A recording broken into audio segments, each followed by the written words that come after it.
लोगों के बीच में अपनी पहुंच और रुतबा बनाने के लिए कुछ तरीके होते हैं। उन्हीं में से 2 तरीके आज मैं इस वीडियो में आपको बताने वाला हूं। नंबर 1, आपको ना कहना आना चाहिए।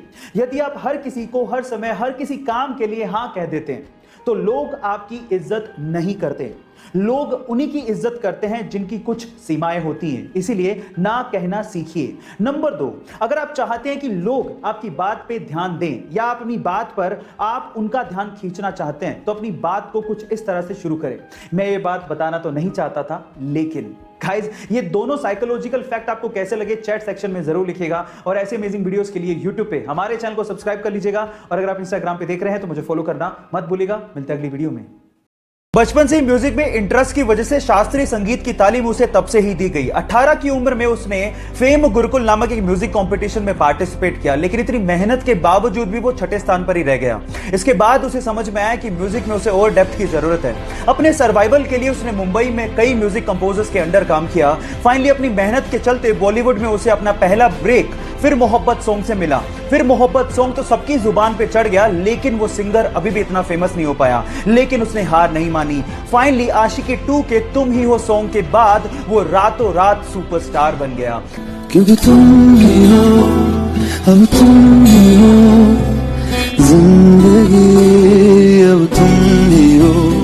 गाइस अब आप ये सोचिए कि अगर उस सिंगर ने कंपटीशन हारने के बाद हार मान ली होती तो क्या वो आज अरिजीत सिंह से द अरिजीत सिंह बन पाता? इसीलिए नेवर गिव अप।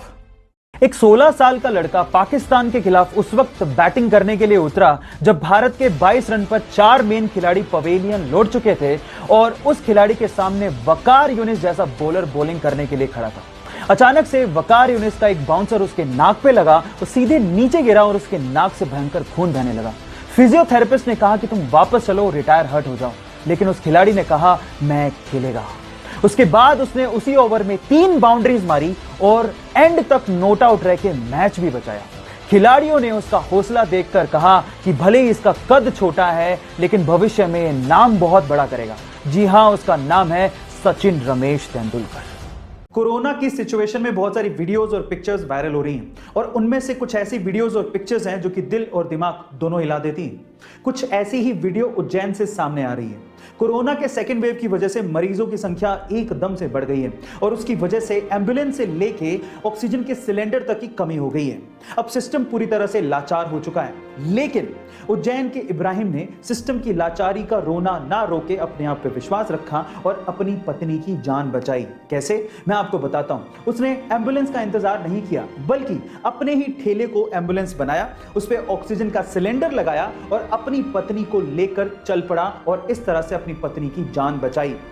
इब्राहिम का यह कहना है कि अगर थोड़ी सी भी देर हो जाती तो शायद वो अपनी पत्नी को नहीं बचा पाते। गाइस इस इंसिडेंट के बारे में आपका क्या कहना है चैट सेक्शन में जरूर लिखिएगा। ऐसे वीडियोस के लिए यूट्यूब पे हमारे चैनल को सब्सक्राइब कर लीजिएगा। मान लीजिए कि आपकी गाड़ी की चाबी गुम जाए तो आप क्या करोगे? ऑब्वियसली चाबी वाले के यहाँ चक्कर काटोगे। अब ये तो थी आम आदमी की बात, अब हम करते हैं खास आदमी की बात। एक बार मुकेश अंबानी अपने एंटीलिया घर से ऑफिस जाना चाहते थे और वो भी अपनी फेवरेट मर्सिडीज कार में।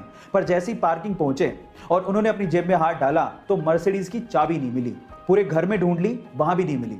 उसके बाद उनके मैनेजर ने स्पेशली मर्सिडीज के ऑफिस में फोन किया कि भैया चाबी नहीं मिल रही है।